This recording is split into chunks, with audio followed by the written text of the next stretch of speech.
grupo de jóvenes investigadores del Colegio Internacional SEC Atlántico, localizado en Pontevedra, acaba de descubrir una molécula que hará cambiar y revolucionar la opinión de toda la comunidad científica. Conectamos con el corresponsal Álvaro, que se encuentra en el exterior del colegio desde primera hora de la mañana para saber de primera mano qué está sucediendo. Efectivamente, Andrea, todo comenzó cuando dos alumnos, Martín y Mateo, conocidos como Watson y Crick respectivamente, estaban en el laboratorio del colegio observando el contenido del núcleo de diferentes células, y se dieron cuenta de que mayoritariamente los núcleos estaban formados por una enorme molécula orgánica formada por una unidad estructural que se repetía y se repetía, que les llamó exageradamente la atención. Veamos de qué manera Watson y Crick lo hacían saber. Sí, efectivamente. Observamos cómo esa molécula estaba formada por muchas unidades idénticas.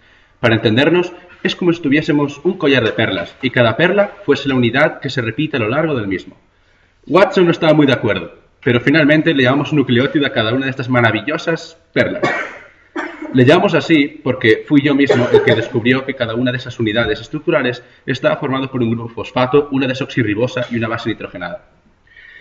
Hablando de las bases nitrogenadas, todo un logro, por cierto, cuando Watson descubrió que había solamente 4, adenina, guanina, citosina y timina. Y lo más espectacular de todo, vio que siempre que aparecía una T, esta se enlazaba con la A, gracias a 2 puentes de hidrógeno, mientras que la C lo hacía con la G, a través de 3 puentes de hidrógeno. Pero aquí está Watson. Él seguro que os puede comentar con más detalle cómo se unían estos nucleótidos. Buenas tardes, Patricia. Antes de nada, quiero comentar que hoy puedo explicar cómo están dispuestos estos nucleótidos en la macromolécula del núcleo, gracias al estupendo equipo de jóvenes científicos que aceptaron colaborar en este proyecto. Un grupo de jóvenes de primero de bachillerato que han mostrado un gran interés acerca de esta molécula. Fueron realmente ellos quienes se dieron cuenta de que la molécula, en realidad, estaba formada por 2 hebras retorcidas hacia la derecha, es decir, destrófila.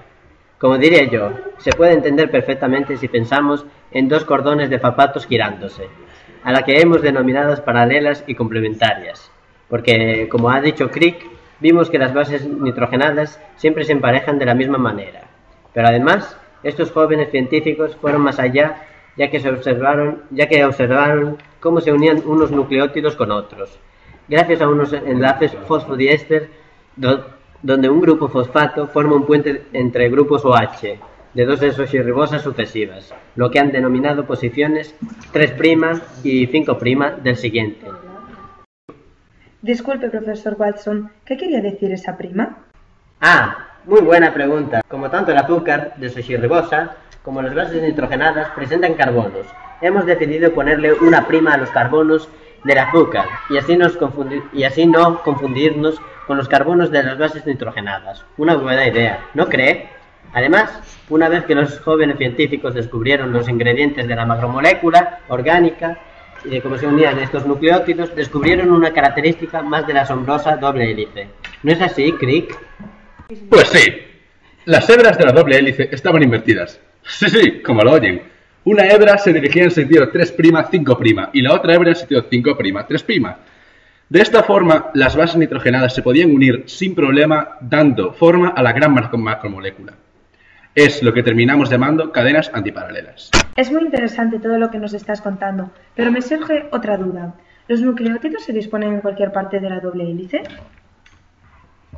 Para nada, querida Patricia. 2 jóvenes científicas, Antía y Marta, expertas en la difracción de rayos X, descubrieron que las bases se disponen siempre a la misma altura, 3,4 Armstrongs, y que son estructuras planas, pero que se orientan de forma perpendicular al eje. Fue un gran descubrimiento, el cual no podría haberse llevado a cabo si estas 2 jóvenes no se pusieran en contacto con el reconocido científico Astbury. ¿No es así, Watson? Tienes toda la razón, Crick, pero los jóvenes científicos aún descubrieron más datos importantísimos con respecto a las medidas. Estrella, trabajando en colaboración con Mateo y Patricia, se dieron cuenta de que el diámetro del polinucleótido es de 20 Armstrongs y que se enrolla helicoidalmente alrededor de su eje, de forma que cada 34 Armstrong se da una vuelta completa dicha hélice. Increíble descubrimiento, señores Watson y Crick. Por casualidad, ¿no tendrán alguna grabación de esos momentos en que los jóvenes científicos recreaban estas moléculas, no? Sí, claro que sí, Andrea. Los científicos debemos tener evidencias de todo lo que hacemos, ya que en cualquier momento, en cualquier lugar puede aparecer la respuesta a una de tantas y tantas preguntas que nos planteamos.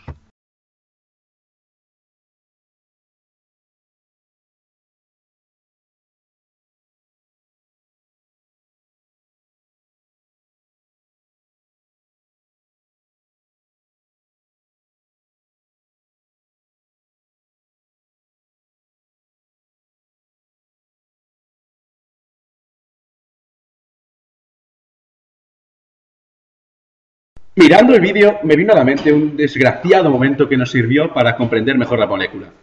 Cuando estábamos trabajando con la macromolécula, un científico, Pedro, subió sin querer la temperatura a la que se encontraban los núcleos y resulta que, al observarlos, sus hebras se habían separado. Los puentes de hidrógeno que se establecen entre las bases se habían roto por completo. Extraño fenómeno que Pedro llamó desnaturalización. Y claro, José, un íntimo amigo suyo, para solucionarlo volvió a bajar la temperatura. ¿Y sabes qué pasó? Efectivamente, las hebras se volvieron a unir tal y como estaban, como si nada hubiera pasado, lo que José quiso llamar renaturalización. Bueno, y finalmente, ¿cómo le van a denominar a esta grandiosa molécula orgánica? Nos ha costado mucho decidirnos, pero como su nombre científico es un poco complicado, ácido desoxirribonucleico, hemos decidido llamarlo ADN. Es un nombre corto y fácil de recordar. Ya, por último, que sé que están muy ocupados en sus investigaciones, ¿saben ya qué función o qué funciones desempeñan esta macromolécula de estructura tan especial? Por supuesto, el estudio de su función fue desenrollada principalmente por el joven científico Guillerme, el cual tenía a su cargo a 3 especialistas en el tema, Elena, Andrew y Eladio. Ni más ni menos que llevar la información hereditaria, la información que necesitan las células para sintetizar las proteínas y para que se desenrollen los organismos tal y como los vemos. ¿No es así, Crick? Elemental, mi querido Watson. Esta molécula lleva la información para sintetizarlo todo. Es más, hasta la información que codifica las enzimas responsables de la regulación de los procesos vitales, tanto en el crecimiento como en la reparación de los tejidos como en la reproducción.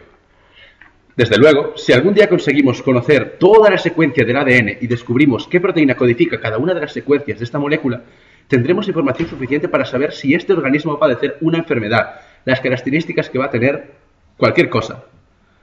La verdad, Patricia, me parece que es una información tan valiosa que me preocupa de qué manera la vayan a utilizar el resto de las personas. Pero confiemos en su buen hacer y en sus preciados valores morales para que esta información no caiga en malas manos. Para terminar, me han comentado que los jóvenes científicos han desarrollado una canción para animarse a la hora de trabajar en este maravilloso proyecto. ¿Serían tan amables de compartir con nosotros esa canción que les ha servido para afrontar tantas y tantas horas en el laboratorio? Claro que sí, para nosotros es un honor, pero antes de marcharnos queremos agradecerles el interés que han demostrado en este proyecto de investigación. Buenas tardes. Descubrieron la espiral helicoidal, adenina, bases nitrogenadas, sin ellas no somos nada. ADN y ARN, compañeros, son, se copian siempre, ni son, ni son, ni son. Watson y Crick, años 53, para la adenina. Descubrieron la espiral helicoidal, adenina, bases nitrogenadas, sin ellas no somos nada. ADN y ARN, compañeros, son, se copian siempre, ni son, ni son, ni son. Watson y Crick, años 50. Watson y Crick, años 50. Watson y Crick, años 53, para la adenina. Descubrieron la espiral helicoidal, adenina, bases nitrogenadas, sin ellas no somos nada.